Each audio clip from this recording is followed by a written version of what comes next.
Հատիկ լոբին դասվում է օգտակար սննդային բույսերի շարքին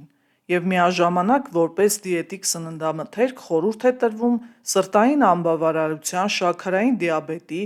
աթերոսկլերոզի, երիկամների, խոցային հիվանդությունների, ցածր թթվայնությամբ ընթացող գաստրիտի դեպքում։ Լոբու չափավոր օգտագործումը կանոնավորում է օրգանիզմում նյութափոխանակությունը, ուժեղացնում է ստամոքսահյութի արտազատումը, հանգստացնում է նյարդերը, խոչընդոտում է ատամնաքարերի առաջացմանը։ Հատիկ լոբին պարունակում է մինչև 25% սպիտակուցներ, որոնք իրենց սննդային արժեքով գերազանցում են շատ մսատեսակների։ Բացի դա, հատիկ լոբու սպիտակուցները յուրացվում են մինչև 70-ից 80%։ Հատիկ լոբին պարունակում է կալիում, կալցիում, ծծումբ, մագնեզիում, ֆոսֆոր, երկաթ, վիտամիններ B1, B2, B3, B6, C, E, K և PP, ինչպես նաև անփոխարինելի ամինաթթուներ։ Հատիկ լոբու մեջ պարունակվող ծծումբը դրականորեն է ազդում աղիքային վարակների, ռևմատիզմի, մաշկային հիվանդությունների, բրոնխների հիվանդությունների առաջացման դեպքում։ Իսկ երկաթը նպաստում է էրիթրոցիտների առաջացմանը, թթվածնի փոխանցմանը բջիջներին, ուժեղացնում է օրգանիզմի դիմադրողականությունը վարակների նկատմամբ։ Հատիկ լոբու օգտագործումը խորհուրդ է տրվում աթերոսկլերոզի, երիկամաքարային հիվանդությունների, արյան բարձր ճնշման, պիելոնեֆրիտի, սրտի ռիթմի խանգարման, կանխարգելման համար։ Բարձրացնում է իմունիտետը աղիքային վարակների և նույնիսկ գրիպի նկատմամբ։ Լոբու բաղադրության մեջ մտնող ցինկը կարգավորում է օրգանիզմում ածխաջրածնային փոխանակությունը, պղինձը ակտիվացնում է օրգանիզմում ադրենալինի և հեմոգլոբինի արտադրությունը, սինթեզը։ Դիետոլոգները խորհուրդ են տալիս հատիկ լոբին օգտագործել շաբաթական առնվազն 1-ից 2 անգամ և համարում են այն դիետիկ և բուժիչ մթերք։ Հատիկների պատյանում (կանաչ լոբի) պարունակվող արգինինը մասնակցում է ուրեայի սինթեզին և ազոտային փոխանակման այլ գործընթացներին, գործելով ինսուլինանման ազդեցություն նյութափոխանակության ժամանակ։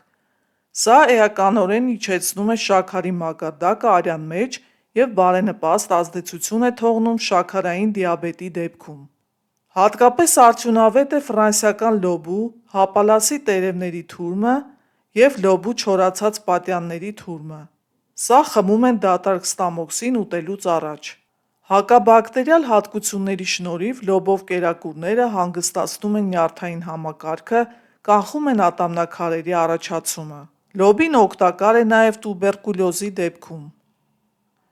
Ուժեղացնում է ստամոքսահյութի սեկրեցիան, իսկ հակամանդրեային հատկության շնորհիվ հանում է լյարդի բորբոքային գործընթացները։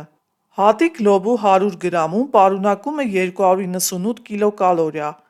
21 գրամ սպիտակուցներ, 2 գրամ ճարպեր, 47 գրամ ածխաջրեր, 3,6 գրամ այրվածքային մնացորդ, 14 գրամ ջուր։ Լոբին մշակում են հատիկ և կանաչ լոբի ստանալու համար։ Սպիտակուցային նյութերով լոբու հատիկները մոտ են մսին։ Լոբու հատիկների մեջ սպիտակուցները կազմում են 20-ից 22, մսում 20-ից 23%։ Կանաչ լոբու մեջ սպիտակուցները 6-ից 7% են։ Բացի այդ, լոբին պարունակում է մոտ 2% ճարպ և վիտամիններ մարդու օրգանիզմի համար անհրաժեշտ հանքային աղեր։ Լոբին Կենտրոնական և Հարավային Ամերիկայի հողագործության գլխավոր բույսերից մեկն է, համարվում է աշխարհի հնագույն մշակաբույսերից մեկը։ Գոյություն ունի մոտ 97 տեսակ, որոնցից ամենատարածվածը իր բազմաթիվ ենթատեսակներով սովորական լոբին է։ Դրանց մի մասը փաթաթվող է, մյուս մասը թփային։ Տարածված է նաև կարմիր, սև, սպիտակ, մանուշակագույն տեսակները։ Լոբու որոշ տեսակներ, օրինակ կարմիրը, հում վիճակում թունավոր են, սակայն 1000 ցելսիուսում 10 րոպե եռացնելուց հետո թույնը չեզոքանում է։ Օգտագործելուց առաջ ցանկալի է սերմերը 6-ից 8 ժամ թրջել ջրում, որպեսզի օլիգոսախարիդները, շաքարները, որոնք օրգանիզմի կողմից չեն յուրացվում, ջրում լուծվեն և մարսողության ընթացքում փքվածություն չառաջացնեն։ Լոբին հայտնի է օրգանիզմում շաքարի մակարդակը իջեցնող և միզամուղ հատկություններով։ Ժողովրդական բժշկության մեջ խորհուրդ է տրվում շաքարային դիաբետի ժամանակ լոբու չորացրած պատիճներից պատրաստված եփուկը խմել օրվա ընթացքում 1/3 բաժակ։ Բժշկապետ Ավիցեննան իր աշխատության մեջ նշել է թոքերի հիվանդության ժամանակ լոբու օգտակարության մասին։ Լոբուց ստացված փոշին օգտագործվում է ցանի, էկզեմայի և մաշկային խոցերի բուժման նպատակներով։ Ժողովրդական բժշկության մեջ երիկամների և միզապարկի աշխատանքի խանգարման դեպքում խորհուրդ է տրվում չորացրած ունդերից և ծաղիկներից պատրաստված թեյը, որը միզամուղ սպազմը վերացնող հատկություն ունի և միանգամայն արդյունավետ է դժվարամիզության ժամանակ, նպաստում է օրգանիզմից թույների հեռացմանը և արյան մեջ շաքարի քանակի նվազեցմանը։ Հատիկ լոբին ունի հիանալի կոսմետիկ հատկություններ, երիտասարդացնում է մաշկը և վերացնում է կնճիռները։ Խառնուրդը պատրաստելու համար մաղով անցկացված լոբու եփված հատիկները խառնում ենք բուսական յուղի և լիմոնի հյութի հետ։ Կարելի է նաև լիմոնի հյութի փոխարեն ավելացնել չիչխանի հյութ կամ մեղր։ Մաշկը դառնում է հարթ և էլաստիկ, անհետանում են մանր կնճիռները, արդյունքը երկար սպասեցնել չի տալիս։ Հատիկ լոբին ռեկորդակիր է ալյումինի, բորի, կալիումի, կալցիումի, մագնեզիումի և պղնձի պարունակությամբ։ Պահածոյացված վիճակում հատիկ լոբին պահպանում է օգտակար հատկությունների մեծ մասը։ Իսկ հիմա ներկայացնեմ լոբու վնասակար հատկությունները։ Եփելուց առաջ ոչ բավարար թռչումը կարող է առաջացնել ստամոքսի փքվածություն։ Հատիկ լոբին խորհուրդ չի տրվում ներառել տարեցների և այն մարդկանց սննդակարգում, ովքեր տառապում են գաստրիտով, ստամոքսի բարձր թթվայնությամբ, ստամոքսի խոցով, կոլիտով և խոլեցիստիտով։ Հում կանաչ լոբին չի կարելի ուտել, քանի որ կարող է հանգեցնել թունավորման։ Դրա մեջ պարունակվող ֆազինը և ֆազելունատինը կարող են հանգեցնել լուծի կամ փսխման։ Իհարկե, սրանց կարելի է հեշտությամբ չեզոքացնել եփելով կամ թռչելով և թողնելով ջրի մեջ 4-ից 10 ժամ։ Հատիկ լոբու օգտագործումը առաջացնում է մետեորիզմ, գազեր աղիներում, բայց նման ազդեցությունը կարելի է հեշտությամբ մեղմել, եթե լոբին ավելի երկար ենթարկենք ջրամշակման,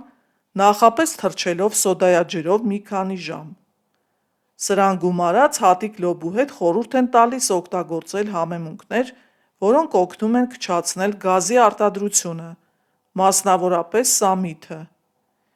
Իմիջիայլոց կարմիր լոբին առաջացնում է էականորեն ավելի շատ գազի արտադրություն, քան սպիտակը։ Հատիկ լոբով ճաշատեսակները օրգանիզմում մարսվում են մինչև 4 ժամում։ Սա կարող է անհարմարություն առաջացնել ստամոքսում, իսկ հաճախ օգտագործման դեպքում ավելորդ քաշի կուտակում կարող է լինել։ Հատիկ լոբին պարունակում է նաև բնական նյութեր, որոնք կոչվում են պուրիններ։ Որոշ մարդկանց երիկամները ի վիճակի չեն հանել, հեռացնել միզաթթուն, նյութ, որը առաջանում է պուրինների քայքայումից։ Այս դեպքում օրգանիզմում բարձրանում է դրա մակարդակը։ Այս թվի կուտակման դեպքում կարող է առաջանալ շատ վտանգավոր հիվանդություն՝ հոդերի և հյուսվածքների հիվանդություն։ Մարդիկ, ովքեր տառապում են այս հիվանդությամբ, պետք է նվազեցնեն կամ բացառեն այն մթերքների օգտագործումը, որոնք պուրիններ են պարունակում։ Չնայած որոշ դիետոլոգներ այս պնդումը համարում են վիճելի։ Վերջին ուսումնասիրությունների համաձայն նման հիվանդությունների կարող են բերել միայն ձկան և մսամթերքի մեջ առկա պուրինները, իսկ բուսական ծագման մթերքներում առկա պուրինները գրեթե չեն ազդում հիվանդության առաջացման վրա։ Առողջ եղեք սիրելի բարեկամներ, օգտագործեք այս օգտակար և շատ համեղ մթերքը, բայց ինչպես բոլոր դեպքերում ամեն ինչը չափի մեջ է օգտակար և առողջարար։ Նաև չմոռանաք բաժանորդագրվել ալիքին և սեղմել հավանել կոճակը։